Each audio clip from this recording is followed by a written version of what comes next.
Good morning, class. Today I'm going to address your questions about Hamlet Act II. So let's just jump right into it. Joseph said, I am unsure about the whole Paris thing where Laertes went. I'm unsure what that is and where he is going and how that ties into the play. So you want to keep in mind that Laertes came back from Paris for the coronation of the new king, for King Claudius. And he also wants to go back to Paris because that's where he was going to school, and he has friends there, and he's partying there, and he's young, and that's where he wants to be. So he only came back to the kingdom for the coronation of King Claudius. How that ties into the play, you're going to have to wait and see. I always wonder how different the play would be if Laertes hadn't left. But you will see him again in the play, and I feel like his role is going to make a lot more sense going forward.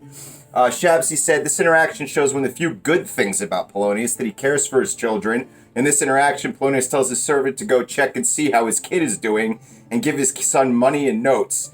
Then he goes on to explain to his servant the many different ways. So I don't think I would argue that Polonius cares about his kids. I think he does care about his kids. But I also want to point out how underhanded he is behaving when it comes to checking on Laertes. He's not just checking on his son. He is telling his servant to meet with people who he thinks knows his son and then lie about his son to see if they will confirm that lie. So in other words, when he says, he tells Ronaldo to lay certain sullies on him. In other words, if I met somebody who I thought knew you, and I walked up to them and said, man, that guy Shabsy there, he really likes to gamble, doesn't he? And then I wait for an answer. That person is either going to tell me yes or no. They're going to go, oh yeah, I know. Or they're going to go, oh, wow, I didn't know that. And if people don't know that, then that's sort of this underhanded way Polonius is collecting information about what his son is doing. The thing about Polonius is always underhanded in how he does things. He doesn't just treat his son this way. I mean, he does this throughout the entire play. He's always the guy hiding behind the curtain, trying to pull strings, but he's not really smart enough to do it. Next, Madison. A lot of people are confused, and that is the reason for his madness. Was it because of his father's death, or is it his love interest Ophelia? No one knows. Polonius, at the time, is probably thinking why Hamlet is putting up a front. This scene is a little confusing to me. Okay, so let's just break it down for a second. Number one, I think Hamlet is confused, and there is madness for a couple of reasons. One, he's dealing with the depression and the heartache of having his father die and his mother remarry so quickly. He's also, bear in mind, he is carrying this weight of talking to his father's ghost and also not knowing if the ghost is legitimate or a demon trying to tempt him to do something different. And then on top of that, yeah, he's acting crazy toward Ophelia, but he does love Ophelia, and she is rejecting him. So that is, I'm sure, not helping the situation. Nicholas. Granted, Polonius is definitely up to no good himself. Calling the father of your lover a fishmonger certainly does not help in this case. This entire time Polonius is talking to him, he's just giving dirty answers and not cooperating the way Polonius expected.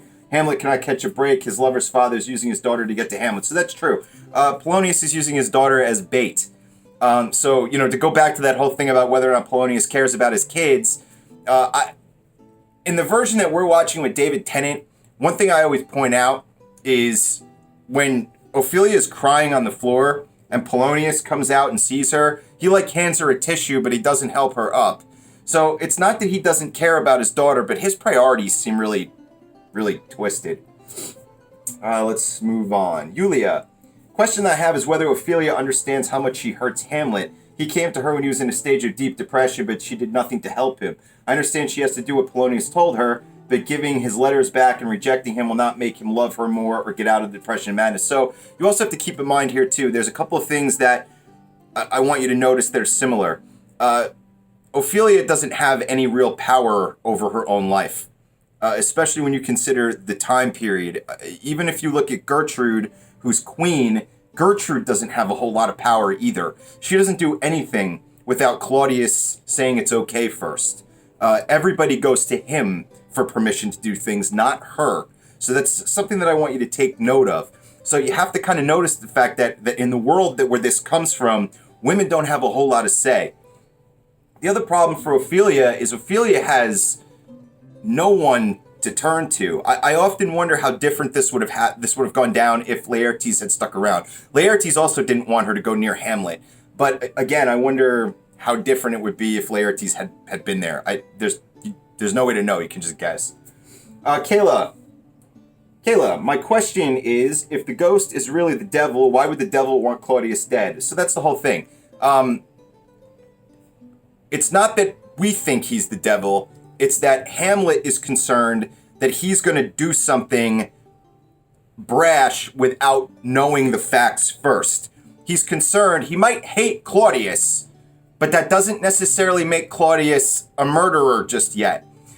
Hamlet is concerned that this thing came to him and it's trying to tempt him to do something that's going to ruin his life. He just wants to be certain, maybe, before he actually goes through and kills another human being. So that's important. So why would the devil want Claudius dead? I think the bigger question is the devil trying to tempt young Hamlet to do something that's going to damn him to hell forever? Abigale. The only question I have is, why would Polonius risk his position at the court? I understand he wants to look out for his daughter and make sure she's happy, but if Hamlet marries Ophelia, then Polonius will be taken more seriously.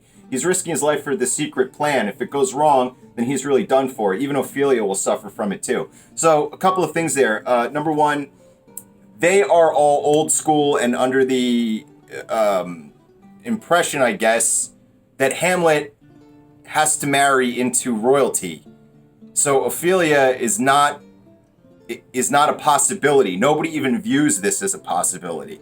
The only time you ever see it as maybe a possibility is there's a part where Gertrude says that she'd hoped that they would have ended up together.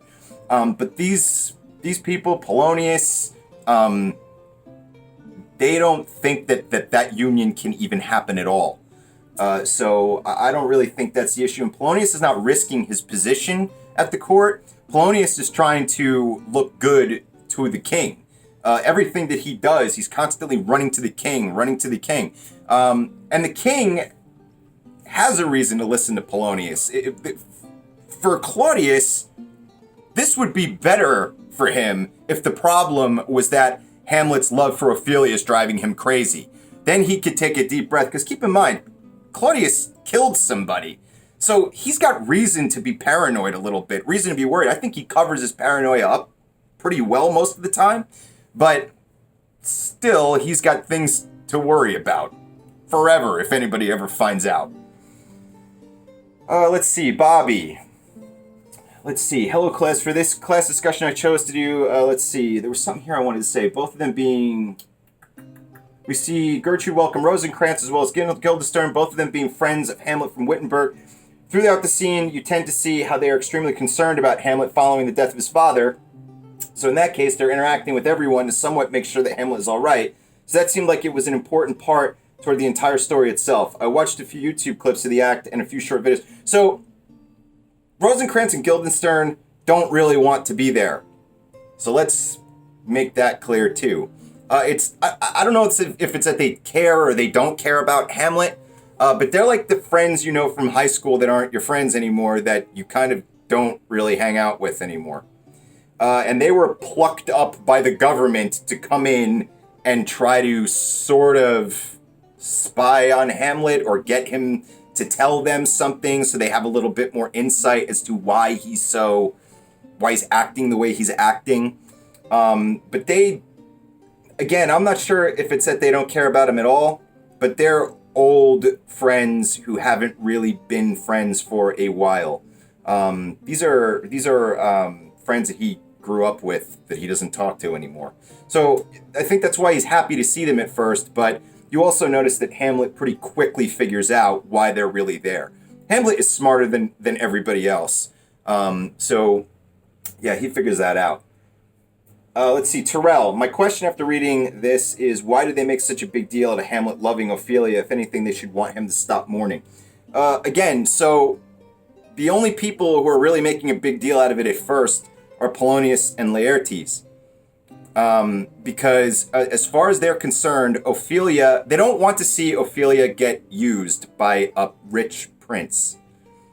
So in that regard, they are kind of looking out for her. But as far as they know, the system is the system, and he cannot be with her in the end. So they do not want to see her get her heart broken and give herself up to this guy who she's not going to be able to be with in the end. Anahid, the one question I have, since Gertrude and Claudius are planning things together, did they plan the murder of King Hamlet together? So I always say that Gertrude is, to me, one of the most interesting characters because it's hard to get a read on her. But when you look at the text, I suppose somebody could argue whether or not they think Gertrude knew, but there is nothing definitive that says that Gertrude knew. Yes, it's weird and suspicious to marry your dead husband's brother that quickly.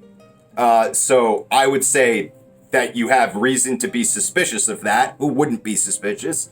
But as we move forward, I want you to revisit that question again, because there is going to be an interaction between Hamlet and Gertrude where it's just the two of them. And once you read that and you see that scene, then I want you to revisit that question and tell me what you think. Brianna. Hold on. Brianna. So are Polonius and Hamlet's views different in the way they treat and look at other people? This question is more of me understanding that Polonius and Hamlet look at life in a different way in the way they treat people as well as their role in the story, if I'm understanding correct. So Polonius works for the king. Hamlet is a prince. Polonius has a job. The job is to get information for the king by apparently whatever means necessary. He spies a lot.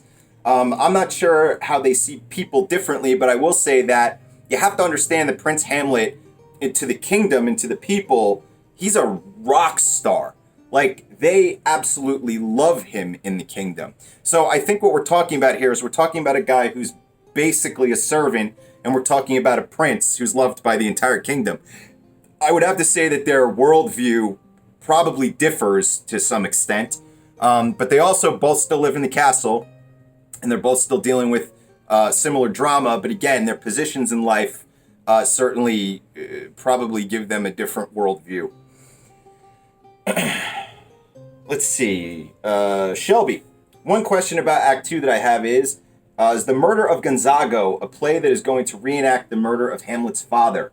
If so, then won't the king know that Hamlet is onto him, and won't it be harder for Hamlet to get revenge, or is that the revenge? Okay, so Hamlet is rewriting a few lines for this play so that they act out the murder of his father. The idea here is Hamlet is still stalling on this, and you could argue that he's stalling for the right reason or not, but he wants to be 100% sure that this guy is guilty before he makes a huge, huge move. So the idea here is that they're going to act out what happened, and both him and Horatio are going to watch King Claudius, and if King Claudius has an uncomfortable reaction to seeing this take place, Hamlet is going to know that he's guilty. Now, could that be bad for Hamlet? It could be bad for Hamlet, but I'm not sure. It's a pretty elaborate scheme, but I'm not really sure how else he's gonna figure. What's he gonna do? Walk up to Claudius and ask, "Did you kill my father?" Claudius is just gonna say no. But to do this in front of a whole room full of people and watch Claudius get uncomfortable, that's gonna say a lot for Hamlet. And from there, when that does happen, you'll see what happens next. The next question I want to address is William's question. The question I have is, why did Rosencrantz and Guildenstern talk about a play is coming to town, and what is the significance of the play? So Hamlet is really excited because these actors have come to the castle. So they're traveling, and from how I understand it, Rosencrantz and Guildenstern showed up to the castle just as the actors did. So when they came in, they were like, "Oh, there's actors here." Now this is really exciting for Hamlet. Hamlet is a big fan of theater, literature, art. He's well versed in these things, and he's excited also because it's kind of like if all of your favorite actors showed up to your house and decided to spend the weekend there and hang out with you. You know, you'd be really excited about that. And of course, he wants them to perform a play while they're there. So when they first come in, Hamlet sort of excitedly gets going with this monologue, and he wants one of the actors to continue the monologue. And the monologue is from a play called Hecuba, written by Euripides in 424 BC. Hecuba is a queen in Greek mythology. And in the scene that they're doing, Hecuba is watching her husband, King Priam, be cut down by Pyrrhus in battle, and she watches helplessly. Now, while the actor is doing his lines, he begins to tear up and actually cry, like on cue. Hamlet is moved by this, and once the actors are being taken to their rooms by Polonius, and Hamlet is once again left alone in the room, he reflects on what he had just seen. And he reflects on the fact that this actor can talk about somebody fictional who they don't know and actually manage to bring themselves to actual tears in front of everybody. And he compares that to his own mother and how unable she seems to be to unable to show that kind of emotion for her dead husband. And this, of course, affects Hamlet. It bothers Hamlet. And now he's thinking about it. And he's like, how could this actor cry? But my mother can't show that amount of emotion. He's like, if it were me and I was putting that emotion out, I would flood the stage in tears. And, and Hamlet is like that about his emotions. He digs really deep and he wants you to know exactly what they are. From there, he goes on and he talks about how, they're going to do a play the next day, and then he's going to change some lines in that play, and he's going to reenact the murder of his own father, but the way that Claudius did it, by pouring the poison in the ear. The idea of this is if Claudius sees this and he reacts uncomfortably, that's proof to Hamlet that his uncle is guilty of murder. Now keep in mind, his uncle is a jerk. None of us like his uncle. Nobody in the comments that I'm reading likes his uncle. Claudius is not a good guy, but that doesn't necessarily mean it's okay to murder him. He's also the king, whether you like it or not. So if Hamlet is going to make a move, he needs definitive proof. Now, some people I've heard argue that this is more of Hamlet's inability to move forward and get anything done, like he's stalling. But I also think it's absolutely it absolutely makes sense that he'd want to know for a fact that this person he's gonna murder maybe really is guilty of the thing that he was that he was told. So yeah. So I just wanted to add one more thing about the actors and why they're so important. You have to keep in mind that back then there's no movies, there's no TV shows, no radio, no podcasts. You have a lot of uneducated people too, people who can't even read. So traveling players coming to your town to perform is like a really big deal. We're also talking about a kingdom that's having problems. We're talking about a lot of political drama. We're talking about a lot of need for relief. I mean, if you compare it to right now, what we're going through with the COVID-19 and the quarantine, right? When you get really stressed out, you go on YouTube or you play video games or you video chat with people. You have these things that you can go to. So to have actors there to perform these plays is a really big deal. And I think entertainment is a really big deal at that time because, again, entertainment can be an amazing source of relief, especially in times of great stress, okay?